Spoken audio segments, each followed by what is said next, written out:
ricos que cumplen, digamos que una función muy similar a la que hacen los otros organismos internacionales, y es dar una serie de recomendaciones para que el país salga de su miseria y entre a ser uno de los países pupis como lo son los países de la OCDE. Esta gente lo hace es por medio del Plan Nacional de Desarrollo, digamos que lo que hace es orientar la política hacia allá.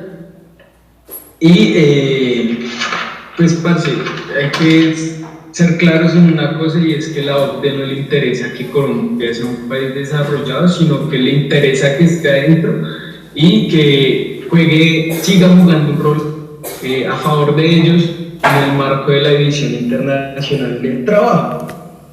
Digamos que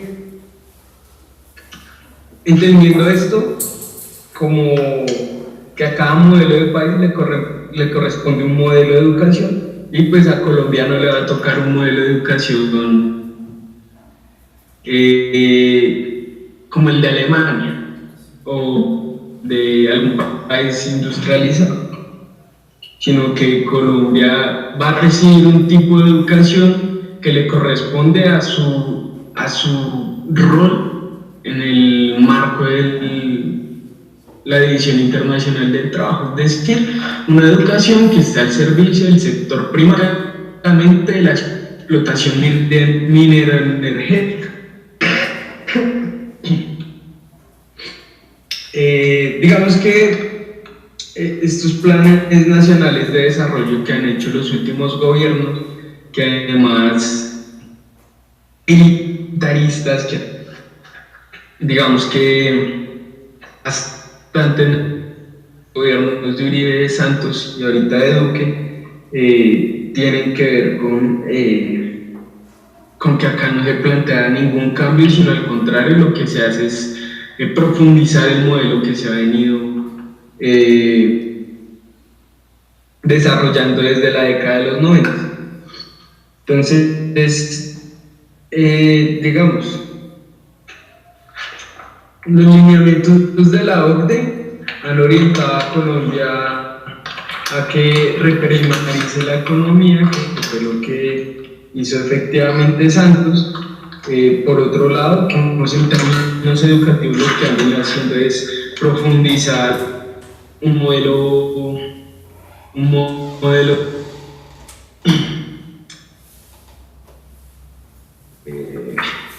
acá lo tengo, ¿verdad? Un modelo que le apunte más a la virtualización de la educación que a desarrollar contenidos. Digamos que lo que hace es apuntarle al modelo de subsidio a la demanda, a ver la educación como un negocio. Digamos que esto corresponde también a una serie de acontecimientos que han venido pasando, digamos, con el último gobierno, donde María Victoria Angulo, que es una vieja egresada de los Andes, que fue secretaria de Educación en Bogotá, que es una chica muy pleita, pero pues que también es directora de la Fundación de Empresarios por la Educación y directora de Fomento de Educación Superior del Ministro de Educación, que tiene grandes líos en términos de cómo es que ya del tema de corrupción, donde su énfasis más que la educación son los servicios, las reformas, la seguridad, bueno, una serie de cosas es lo que marcan al modelo educativo, pero esto va enmarcado también en una política internacional que se plasma por medio del Plan Nacional de Desarrollo, y eso pues lo vamos a ver ahorita el próximo año cuando Duque presente su Plan Nacional de Desarrollo, donde pues podremos analizar con más detalle.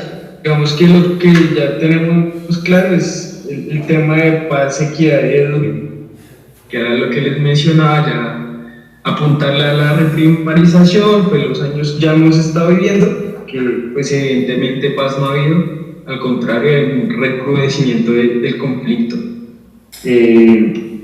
Por otro lado, el tema de la equidad, Colombia cierra balance siendo el segundo o el tercer país más inequitativo de del mundo entero, es una cosa desastrosa. Y por otro lado, el tema de educación, lo vemos que la coyuntura que tenemos acumulado histórico termina reventando en este gobierno, precisamente el gobierno pasado, porque las reformas que han venido implementando han llevado a la educación superior a tal punto que las universidades hoy no tienen con qué subsistir siquiera para el próximo semestre. Y pues eso trae problemas un poco grandes y coyunturas como la que estamos viviendo, y es que la mayoría de universidades públicas del país están en paro, y pues eso es de movilización de mucha gente privada de universidades públicas. Pero bueno, eso es resorte de otro momento. Entonces, en ese marco, pues lo que se viene implementando desde el 2014 con este Plan Nacional de Desarrollo de Paz, Equidad y Educación fue el Acuerdo por lo Superior 2034. Pero un poco a qué responde este modelo a qué responde esta política pública del 2034. Para entender un poco esto tenemos que remontarnos a lo que fue el intento del gobierno en el 2011, ¿no? En el 2011 lo que hicieron fue presentar el proyecto de ley 112, que era una reforma a la ley 30 que ya vimos ahorita, y lo que hacía un poco este proyecto de ley era profundizar un poco el modelo neoliberal. ¿Cómo lo hacía? Específicamente en esta reforma a la ley 30 era, por lo menos, cambiar un poco el modelo de financiamiento de la universidad, donde el Estado se deshacía más de su responsabilidad, como la educación pública. Por otro lado, pues colocaba el ánimo de lucro dentro de la educación, le quitaba más autonomía a las instituciones de educación superior. Digamos que era una reforma totalmente lesiva, era una reforma por medio de la cual el gobierno quería subsanar y quizás ver un poco deshacerse de ese problema que ha tenido de la deuda histórica con las universidades, por medio de coger un presupuesto del SENA, que en ese momento eran los parafiscales, llevarlos a las instituciones públicas, a las universidades públicas específicamente, y empezar a subsanar la deuda histórica que ha tenido con las universidades. Entonces cogía el presupuesto del SENA y lo empezaba a tapar el hueco que había generado desde 1992, con un problema que si el presupuesto del SENA entraba al mismo fiscal que el de las universidades, pues parece ser que el SENA siguiera siendo público, siguiera siendo gratuito, efectivamente que siguiera existiendo con todo, pero como no hubiera seguido existiendo como existía hoy. Digamos que eso fue un poco la en el 2011. A raíz de toda la presión que se generó por medio de la MANE, de la Mesa Amplia Nacional Estudiantil, el gobierno en el 2011 decide retirar esta propuesta de ley y dijo: listo, acá la retiramos, y pues eso terminó generando pues una victoria para el movimiento estudiantil. Los estudiantes se pusieron en la construcción de ley alternativa. Hay unos problemas gigantescos y pues el movimiento estudiantil terminó reventado desde el 2011 hasta el 2017. Digamos que no había habido una coyuntura así de grande, y un poco a raíz de las problemáticas que se generaron, sin ser la causa exclusiva.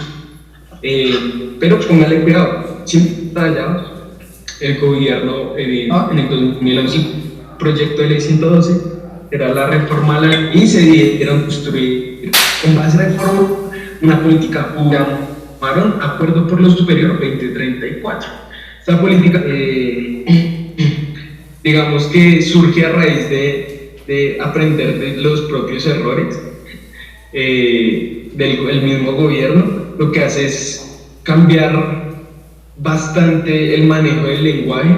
Digamos que en esta política pública ya no se menciona el ánimo de lucro, se menciona la autonomía, digamos que tienen un poco de eufemismos y un poco de términos que son más amenos y más agradables a la gente, pero que en el contenido de fondo sigue siendo, digamos, una reforma totalmente neoliberal, de corte neoliberal, y pues perjudicial para la educación.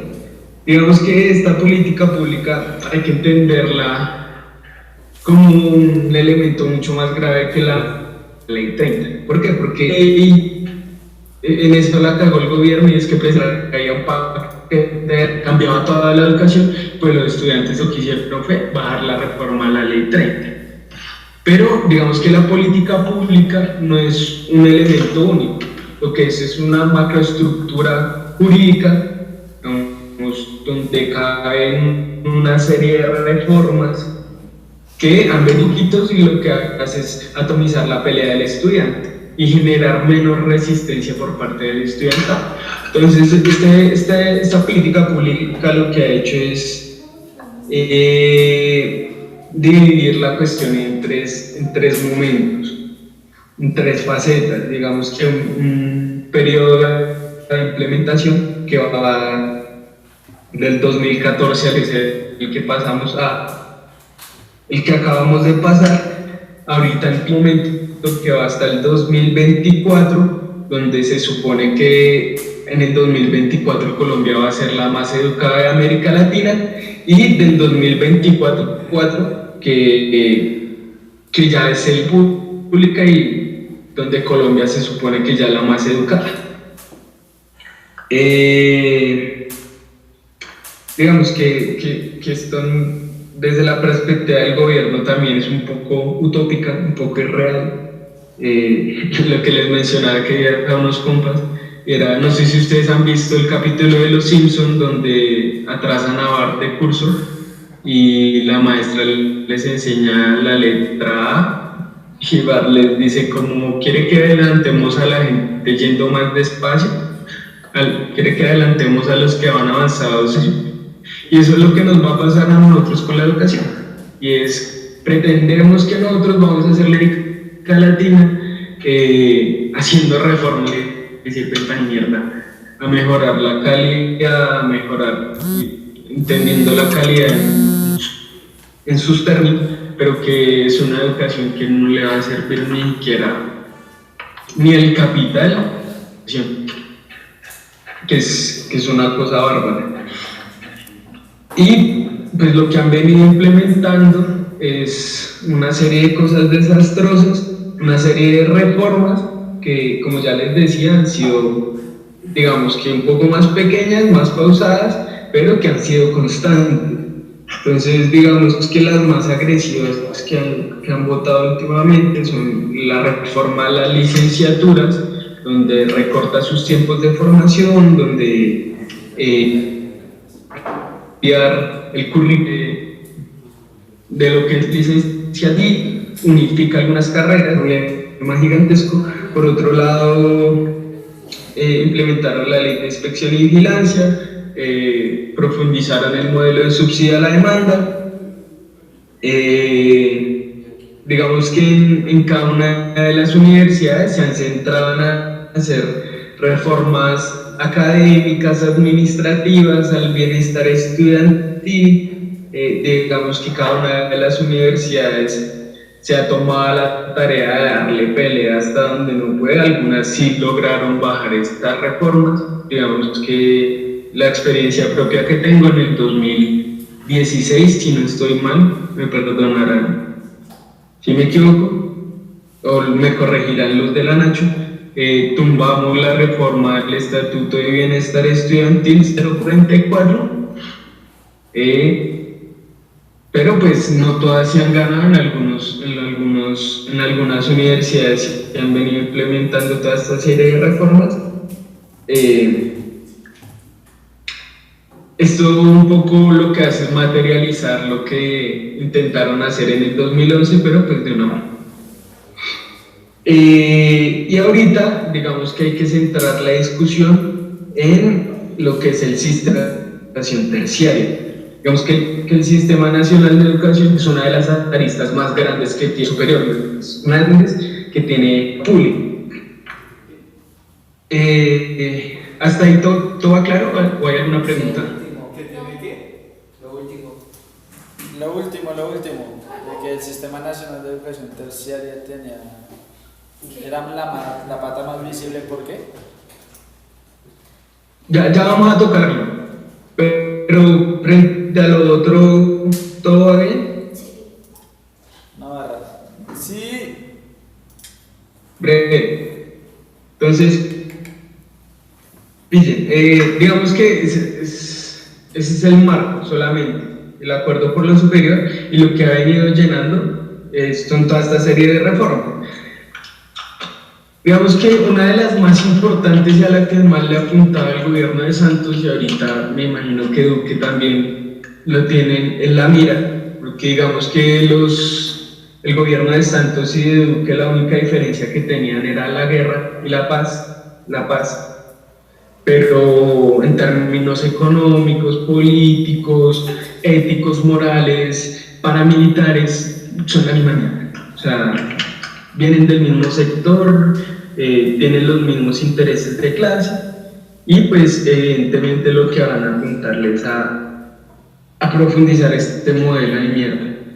Entonces, uno de los ejes más grandes de esta política nacional de educación terciaria. ¿Por qué es tan importante para esta gente?